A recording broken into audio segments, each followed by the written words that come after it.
है सबाई अरे रहमत वाला आया नबी है रहमत वाला आया नबी है दोम मची है दोम मची है रहमत वाला आया नबी है रहमत वाला आया नबी है दोम मची है दोम मची है आका का महफिल जो भी सजाए आका का महफिल जो भी सजाए करके सेरागा सबको बुलाए जो बोली ना सुबहान अल्लाह যারা মাহফিল সাজিয়েছে আমার নবীর মাহফিল খুদ আল্লাহ সাজিয়েছে কে সাজিয়েছে আমার রাসূলের মিলাদ সর্বপ্রথম কে করেছে খুদ আল্লাহ করেছে কাদেরকে নিয়ে ফেরেশতাদেরকে নিয়ে এই বিশ্বাস আমরা করি কি করি না এই বিশ্বাস আমরা সুন্নিরা করি কথা বলুন ঠিক কি না এখন সামনে জশ্নে জুলুস ঈদে মিলাদুন নবী আসতেছে কথা বলুন ঠিক কি না ওই জশ্নে জুলুসের মধ্যে আমাদের ছেলেরা আমাদের ভাইয়েরা ওই জশ্নে জুলুসের মধ্যে যাবে কি যাবে না প্রতি বছর গিয়েছে সামনেও যাবে যতদিন পর্যন্ত দেহের মধ্যে প্রাণ থাকবে জশ্নে জুলুসের মধ্যে আমরা শরীক হব জোরে বলি না সুবহানাল্লাহ ওই জশ্নে জুলুসের মধ্যে আসে কে জশ্নে জুলুস কার মাধ্যমে বাংলার জমিনে হয় আওলাদে রাসূলের মাধ্যমে আপনারা জানেন না আওলাদে রাসূলের মাধ্যমে আমরা সবাই কোথায় যাই আমার মুর্শিদ কিবলা তাহের শাহর যখন চেহারা দেখা যায় মানুষরা অন্যদিকে তাকায় না অন্যদিকে কি যখন আওলাদে রাসূল যখন স্টেজের মধ্যে বসে যায় তখন এত লাখ লাখ মানুষ হইচই করে না সবাই আওলাদে রাসূলের নূরানি চেহারার দিকে তাকিয়ে থাকে জোরে বলি না সুবহানাল্লাহ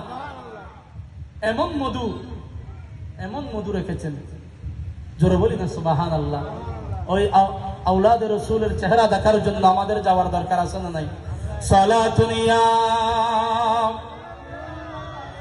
আলাইকুম সালামুন ইয়া হাবিবাল্লাহ আমায় গোসল করাইয়া দাও পাঞ্জামে পরাইয়া দাও আমায় গোসল করাইয়া দাও পাঞ্জামে পরাইয়া দাও সুরমা লাগাইয়া দাও যাব আমি দয়াল নবীর জুলুসে যাব আমরা দয়াল নবীর জুলুসে হুজুর কিবলা আওলাদে রাসূল এসেছে আমার হুজুর কিবলা আওলাদে রাসূল এসেছে সালাতুন ইয়া রাসূলুল্লাহ আলাইকুম সালামুন ইয়া আলাইকুম তাহলে বলতে চেয়েছিলাম সর্বপ্রথম মিলাদ কে করেছেন খুশিকে উদযাপন করেছেন সমস্ত মালায়েকা আল্লাহর ফেরেশতাদেরকে নিয়ে কে করেছেন আল্লাহ করেছেন ফেরেশতাদেরকে নিয়ে আমাদেরকে করার জন্য বলেছেন সেই জন্য আমরাও ওই আল্লাহ যেভাবে আমাদেরকে করতে বলেছেন আমরাও জুলুস করি জোরে বলি না সুবহানাল্লাহ তারা যখন বৈশাখ মাস আসে বাংলার জমিনের মধ্যে যখন বৈশাখ মাসের 1 তারিখ এখন দেখা যায় আজকে একটা বাগমারিয়া জমিনের মধ্যে ঈদে মিলাদুন নবীর বিরুদ্ধে তারা জুলুস বের করেছে তারা র্যালি বের করেছে কি মিলাদুন নবীর জুলুস এখন করতে দেওয়া যাবে না এরকম বলে কি বের করেছে ওয়াবিয়ল কিয়ল মাতো না ওয়াবির ওয়ার আর হদুন আছে না নাই এই সমস্ত যারা বাতিল বেগুন আজিয়ে বাইরে দিকিল্লাই মিলাদুন নবীর জুলুস নগরি বেল্লাই ইম বেগিন বেদাত বলি হই আর দূরে রাখি বেল্লাই তাইলে বেদাত মুক্ত তোমারা দাঁত গড়িয়ে গরো না চাই আর তোমারা তুমি চাই রে আর ভাবে গড়ি হতা হন ঠিক কিনা হনা খারাপ কথা হইলাম না হনা ফুরাইয়ে না তোমারা বেদাত মুক্ত করি আর দেখো আরো এভাবে করি হতা হন ঠিক কিনা হনা গাল দিলাম না ইতার আর গাল দিতে আছে না নাই আল্লাহ বুঝিবে তৌফিক দান করুক আমিন হন সালাতু জিন্দা হে ওয়াল্লাহ তু জিন্দা হে ওয়াল্লাহ মেরে চশম আলম से सुब जाने वाले सालातुन या रसूल अल्लाह अलैकुम সালামুন ইয়া হাবিবাল্লাহ আলাইকুম। আর প্রেমের দড়ি বান্দর মন মদিনার শোনে সবাই, আর প্রেমের দড়ি বান্দর মন মদিনার শোনে সবাই মহব্বতে। আর প্রেমের দড়ি বান্দর মন মদিনার শোনে। আর নূর নবী বানাইলো আল্লাহ, আর নূর নবী বানাইলো আল্লাহ প্রেমের কারণে। আর নূর নবী বানাইলো আল্লাহ প্রেমের কারণে। প্রেমের দড়ি বান্দর মন মদিনার শোনে, প্রেমের দড়ি বান্দর মন মদিনার শোনে। আল্লাহ বানাইলো কত জাতি, হইল না তার প্রেম প্রীতি। অবশেষে মানুষ বানাই, অবশেষে মানুষ বানাই প্রেমের কারণে। অবশেষে মানুষ বানাই প্রেমের কারণে। প্রেমের দড়ি বান্দর মন মদিনার শোনে। সালাতুন ইয়া আলাইকুম, সালামুন ইয়া হাবিবাল্লাহ আলাইকুম। তাহলে বলতে চেয়েছিলাম একটুখানি খেয়াল করুন, আমার মূল আলোচনা হুজুর যখন চলে আসছেন, দুই এক কালমা কথা বলে আমি এখন হুজুরকে দিয়ে দিচ্ছি। এটা আদবের বরখালাপ, যদি আলেমকে বসায় রেখে একটা বক্তা এসেছেন আরেকজন যদি আলোচনা করে, এটা বেহরমতি হয়। কথা বলুন ঠিক কিনা?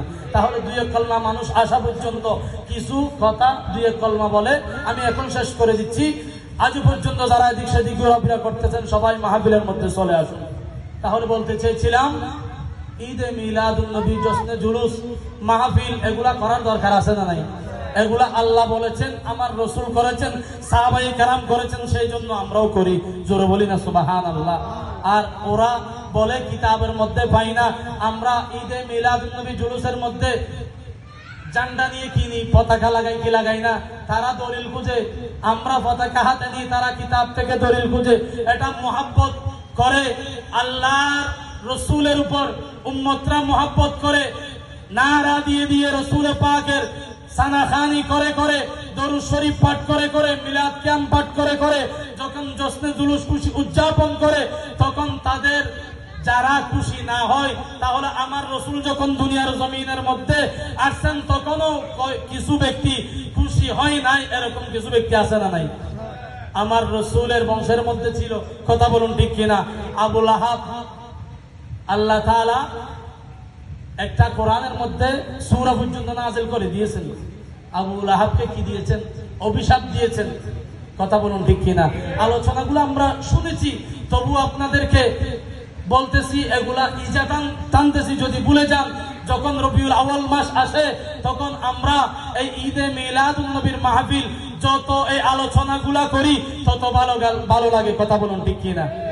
তখন আমার রসুল যখন দুনিয়ার জমিনে তশরীফ এনেছেন, একটুখানি খেয়াল করুন। ও আমার আশিক রাসূল বাবারা, একটুখানি কথা বলবো, একটুখানি মন দিয়ে শ্রবণ করবেন। একটুখানি খেয়াল করুন, যখন আমার রসুল দুনিয়ার জমিনে তশরীফ এনেছেন, তখন আমার রসুল দুনিয়ার জমিনে তশরীফ আনার পরে যখন সর্বপ্রথম আমার রসুলের চাচা, এবং শুধু তাই নয়, আবু লাহাবের একটা দাসী ছিল। কি ছিল? দাসী ছিল। এটা বুখারী শরীফের হাদিস। কি শরীফের? ওরা সবসময় বুখারী শরীফের দলিল দেয়, এটা বুখারী শরীফের হাদিস। একটুখানি খেয়াল করুন ও আমার মুসল্লি বাবারা, যখন আমার রাসূল দুনিয়ার জমিনের মধ্যে যখন তশরীফ আনলেন, তখন সর্বপ্রথম ওই দাসীর সাথে সাথে গিয়ে আবু লাহাবকে কি দিল? সংবাদ দিল, তোমার একটা ভাতিজা দুনিয়ার জমিনে তশরীফ এনেছে। জোরে বলি না সুবহানাল্লাহ। এই কথা যখন বলল, তখন আবু লাহাব সাথে সাথে বলতে লাগলো, ও দাসীকে শাহাদত আঙ্গুল দিয়ে আজাদ করে দিয়েছে। তোমাকে আজকে থেকে আমি কি করে দিলাম? তুমি যখন আমাকে একটা সুসংবাদ দিয়েছো, আমি তোমাকে আজাদ করে দিয়েছি। জোরে বলি না সুবহানাল্লাহ। তখন ওই আজাদ করে দেওয়ার কারণে তখন আবু লাহাব দুনিয়ার জমিন থেকে কোথায় গিয়েছে? মরে গিয়েছে, জাহান্নামের মধ্যে চলে গিয়েছে। যখন আমার রাসূলের চাচা হযরত আব্বাস রাদিয়াল্লাহু তাআলা একদিন কি দেখতেছেন, স্বপ্ন দেখতেছেন। কি দেখতেছেন? স্বপ্ন দেখতেছেন। একদিন স্বপ্নের মধ্যে দেখতেছেন, ও আমার আশিক রাসূল বাবারা, হযরত আব্বাস রাদিয়াল্লাহু তাআলা স্বপ্নের মধ্যে দেখতেছেন আবু লাহাব কবরের মধ্যে এমন আযাব চলতেছে, এমন আযাব চলতেছে, কিছুদিন আগুন দিয়ে পোড়ায়, আবার আল্লাহর পক্ষ থেকে এমন আযাব আসে উনি সহ্য করতে পারেন, অনেক কষ্টের মধ্যে আছে। কিন্তু এভাবে আমার রাসূলের চাচাকে স্বপ্নের মধ্যে দেখাচ্ছেন। তখন স্বপ্নের মধ্যে জিজ্ঞেস করতে লাগলেন, ও আবু লাহাব, তুমি তো দুনিয়ার জমিনে যখন আমার রাসূল তোমাকে ইসলামের দাওয়াত দেওয়ার জন্য গিয়েছিল, তুমি আমার রাসূলকে অভিশাপ দিয়েছিলা, আমার রাসূলের 2 হাত মোবারক যেন অবশ হয়ে যায়, এই অভিশাপ দিয়েছিলা।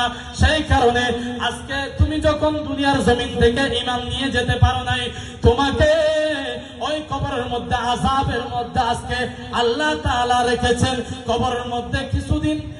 আমি তবুও জানতে চাই তুমি কবরের মধ্যে কি অবস্থায় আছো, কি অবস্থায় তুমি দিন কাটাচ্ছ। তখন আবু লাহাব বলতে লাগলো, ও শুনো শুনো, আমি কবরের মধ্যে অনেক কষ্টের মধ্যে আছি, কিন্তু যখন সোমবার দিন, সপ্তাহের মধ্যে সোমবার দিন যখন আসে, তখন আমি একটুখানি আযাব আমার কম করে দেই। কি করে দেই? কিন্তু ঈমান আনে নাই, ঈমান তো আনে নাই। কিন্তু ওই দাসীকে আমার রাসূল দুনিয়ার জমিনে এসেছিল, সুসংবাদটা আগে দিয়েছিল, সেই কারণে আমার আল্লাহ ওই কারণে আযাব একটু ওই সোমবার দিন কম করে দিয়েছে। জোরে বলি না সুবহানাল্লাহ। বাতিসা দুনিয়ার জমিনে এসেছে, রহমাতুল লিল আলামিন নবী দুনিয়ার জমিনে এসেছে, খুশি হয়েছিল, কিন্তু ঈমান আনে নাই। খুশি হওয়ার কারণে সপ্তাহের মধ্যে একটি দিন আযাব কম দিত, আর শাহাদাত আঙ্গুলের মধ্যে একটুখানি মধু দিত।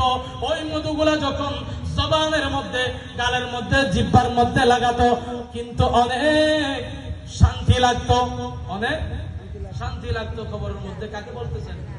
হযরত আব্বাস রাদিয়াল্লাহু তাআলা আনহুকে বলতেছেন। তাহলে এখানে খেয়াল করুন, তাহলে আমার রাসূল যে রাত দুনিয়ার জমিনের মধ্যে এসেছেন, যে রাত দুনিয়ার জমিনের মধ্যে এসেছেন, ওই রাত দামি না লাইলাতুল কদর দামি? জানার দরকার আছে নাই? আমরা আলোচনা করি লাইলাতুল কদর রাত হাজার রাতের চাইও দামি, হাজার রাতের চাইও দামি। হাজার রাত যদি ইবাদত করে, তাহলে ওই রাতের চাইতে লাইলাতুল কদর রাত যদি 1 রাত ইবাদত করে, তাহলে ওই ব্যক্তির আমলনামার মধ্যে এতগুলা সওয়াব দান করা হবে। আর ওই হাজার লাইলাতুল কদরের রাতের চাইতে একটা রাত সবচাইতে দামি। যদি হাজার লাইলাতুল কদর রাত এক পাল্লার মধ্যে রাখা হয়, যদি আর একটি রাত, যে রাতের মধ্যে দয়াল নবী, কামলি ওয়ালা নবী, রহমতের নবী দুনিয়ার জমিনের মধ্যে এসেছেন, ওই রাত যদি এক পাল্লার মধ্যে রাখা হয়, তাহলে হাজার লাইলাতুল কদর রাতের চাইতে ওই রহমতের নবী দুনিয়ার জমিনে এসেছে, ওই রাত দামি হয়ে যাবে। জোরে বলি না সুবহানাল্লাহ। তাহলে ওই রাতের মধ্যে ইবাদত করার দরকার আছে না নাই? ওই রাতের মধ্যে ইবাদত করার দরকার আছে না নাই? হাজার রাতের চাইও, হাজার রাত মানে লাইলাতুল কদর, এটা হাজার হাজার রাতের চাইতো। আর রহমতুর নবী দুনিয়ার জমিনে যে রাতে তশরিফ এনেছেন, ওই রাত বেশি দামি। জোরে বলি না সুবহানাল্লাহ। তাহলে ওই রাত তাহাজ্জুদ গুজারি করার দরকার আছে না নাই? ইবাদত বندگی করলে, দিনের মধ্যে রোজা এবং খুশি উদযাপন করলে, আমার আল্লাহ বলে তুমি যখন দুনিয়ার জমিন থেকে, কিন্তু তুমি যখন মুসলমান ঈমান তোমার আছে, কিন্তু আমার রাসূল দুনিয়ার জমিনে এসেছে, তুমি খুশি হয়েছো, আনন্দ উল্লাস করেছো, মিলাদ এবং জশ্নে জুলুস করেছো, এই বিশ্বাসের মধ্যে তুমি দুনিয়ার জমিন থেকে মারা গিয়েছো, আমি আপনি মারা গিয়েছি, তখন সাথে সাথে আমি আল্লাহ তুমি বান্দাকে, ওই নবীর উম্মতকে আমি সাথে সাথে জান্নাত দান করব। জোরে বলি না সুবহানাল্লাহ। তাহলে আমাদেরকে ওই রাতের মধ্যে ইবাদত করার দরকার আছে না নাই? ওই রাতকে সম্মান করার দরকার আছে না নাই? ওই দিনের মধ্যে খুশি উদযাপন করার দরকার আছে না নাই? এখন আমরা ওই দিনের মধ্যে কি করি? ঘুমাই। অদিতে রাজক দই না আর কিল্লে জম ফরলে হদ আছে না নাই? এলে হতুন আসে না নাই সমাজত সুন্নিও দাবি করে ফিরে তো আবার বাইরে তুই দিলেও দাবি করে কিন্তু মসজিদে যাই হুজুরুল্লাহ সহ্য করে হুজুরুল্লাহ কি ধরে ইমামুল্লাহ ভুল ধরে কিন্তু ইবে অধীনে ফজরত পরি করে বেশিতে পরি কুমজাত দে কিল্লে জঙ্গর দে হদা আসে না নাই এই সমস্ত বাতিল মুনাফিক খারেজি রাবেজি মদুদিম বলতুন আর ঈমান আকীদার হেফাজত করো আমিন হও না আল্লাহ আরারে এই মত আমল করিবে তৌফিক দান করুক আমিন হন হুজুর যখন চলে আসছে